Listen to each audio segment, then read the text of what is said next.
Assalomu alaykum izbosar qayrindishim. Oldingi qitimning suhbatimizda biz o'zimizning shu ichki dunyosiga bir nazar sepib baqqandik. Shundaqmi? İçimizdagi ashu bir xil tushundirgisiz bo'shliq bizni bo'g'iyotgan ashu ko'rinmas zanjirlar ustida xeyli dardlashgandik.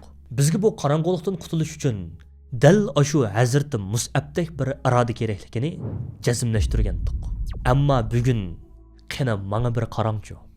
Ha, ko'zimning ichiga qarang. Bugun sizdan faqat birlashni talab qilaman. Mushu minutda atrofingizdagi mushu sovuq beton tomlarni, telefoningizdagi titrab kelayotgan uchurlarni, shaharning ashu yurakni siqadigan varang churungini bir minut butunlay unuting. Zehningizdan chiqarib tashlang. Biz hozir siz bilan birlikda 1400 yil burungi o'tmishga, tarixning eng sirli qaynim bo'lgan Makka shahrining qaq o'ttirisiga safar qilamiz. Ko'z oldingizga keltirib beqing. Tomuz issiq. Cho'lning optipi shu yerdagi qumlarni xuddi cho'g'dek qizityotidi. Havoda xushbo'yi atir bilan to'gi mayiqining, chang to'zonning purqarilishib ketgan. Bozorda odam degan qaynaydi. Dunyoning har tarafidan kelgan savdo karvonlari, Yamanning nodir yipaklari, Shabning o'tkir qilishlari kim ortiq qilib setilyotidi. Ammo diqqat qiling. Bozorning ovi bir bulungida nemish bo'lyotidi. Xuddi qo'ylarni tizib qo'ygandek, bo'yniga yo'g'on to'mir zanjir selingan tirik insonlar, tirik odamlar kim ortiq qilib setilyotidi. Xuddi molga baho qo'ygandek, odamning jiniga, qadr qimmatiga baho qo'yilyotidi. Qarindishim, biz kichikimizdan tatibla jahiliyat davri degan so'zni anglab cho'ng bo'ldik. Sizningcha jahiliyat davri desa yoki jahiliyat desa zodi nimani tushunasiz? Ko'pincha odamlar jahiliyat deyilsa, savossiz, madaniyatsiz, kiyim kiyishni bilmaydigan, g'arda yashaydigan bir to'p yavoyilarni ko'z oldiga keltirdi.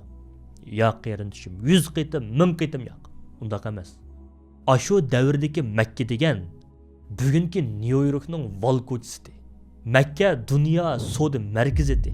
Qurayshning katta boshlari, ashu baylar shunchalik aqlliq, siyosatni suvdak ichib etgan, foyda manfaatni hisoblashda bugungi kapitalistlardan ish tushadigan hisobchilardi. Ularning siyosiy engi, diplomatiyasi, hatto adabiyoti tarixdagi eng yuqori pallada edi. Undaqda Qur'on nima uchun bu davrni qorong'ulik, jahiliyat deydi?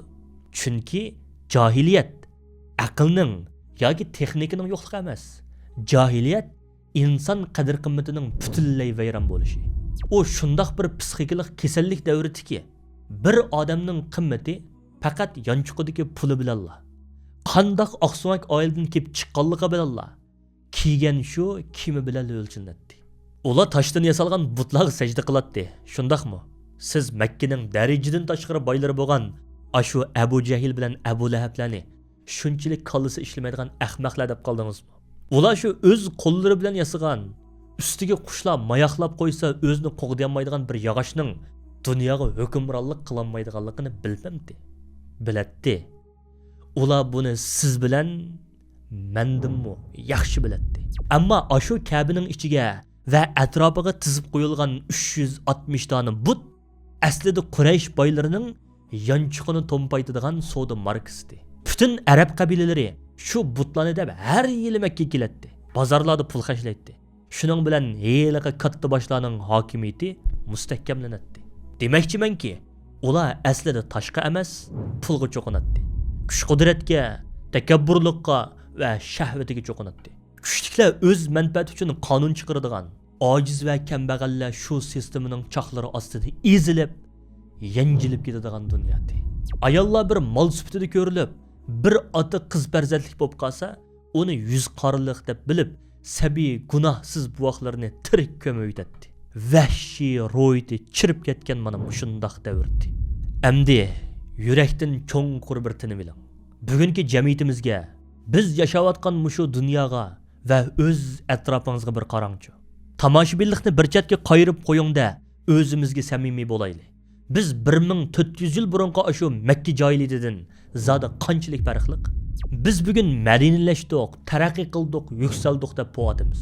Shundoq, biz toshdan haykal yasamaymiz, ammo bugungi kunda telefon ekranimizga, ijtimoiy taratqulardagi ashu mavhum mabutlarga cho'qinadigan darajaga berib qolmadikmi? Bugunmi dal Makkadagiga o'xshash bir yoshning izzati uning axloqi va bilim bilan emas, balki shu kiygan choponning markasi bilan, mingan shu mashinasi, telefonining orqasidagi shu olma belgisi bilan o'lchinyapmamdi. Pulingiz bo'lmasa, modaga agashmasangiz, jamiyat sizni xuddi qulni kamsitgandek yolg'iz qoldiryapmamdi.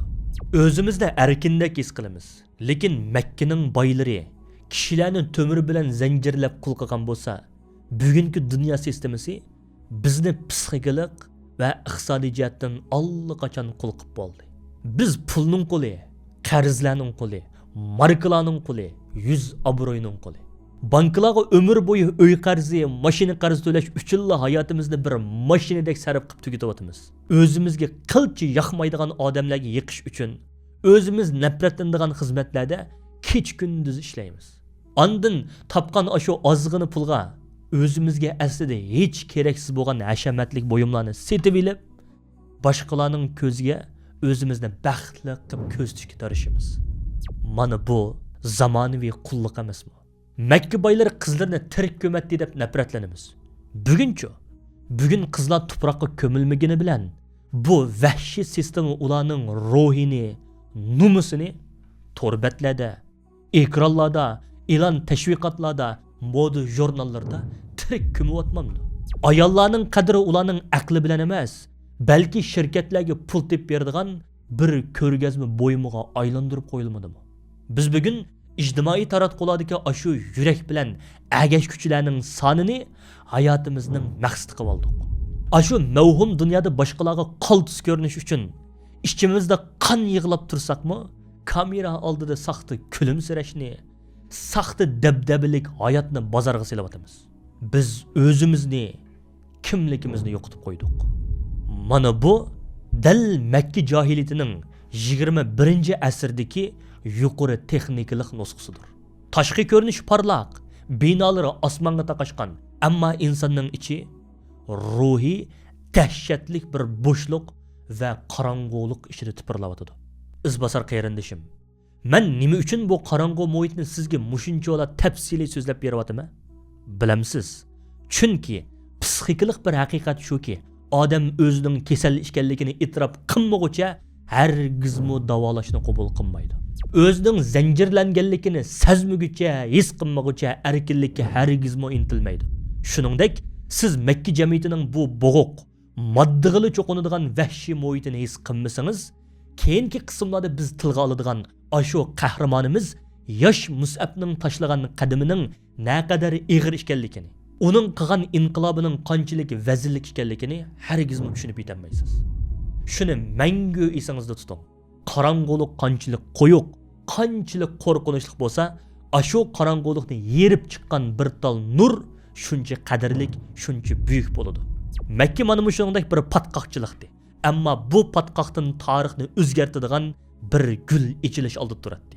Keyingi qismda biz dal mushundaq moddaga cho'qinadigan sistemaning eng cho'qqisida turgan, butun Makka yoshlarining ko'zidagi shu cho'lpon, dunyoning butun lazzatini tetigan, ammo ruhiyatidagi bo'shliqqa chidayolmagan shu sirliq Begzoda Hazrat Mus'ab bilan yuzma-yuz ko'rishimiz.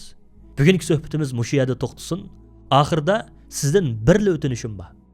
Bugun kechda uxlashdan burun atrofingizdagi shu zamonaviy butlarga bir sapsip yiqing. O'zingizdan meni nima qil qilyotdi? Men zodi kimning bahosi uchun, kimning xursandligi uchun yashayapman deb so'rab yiqing. Agar buning javobini topa olsangiz, sizmi uyg'onishga boshlagan bo'lasiz.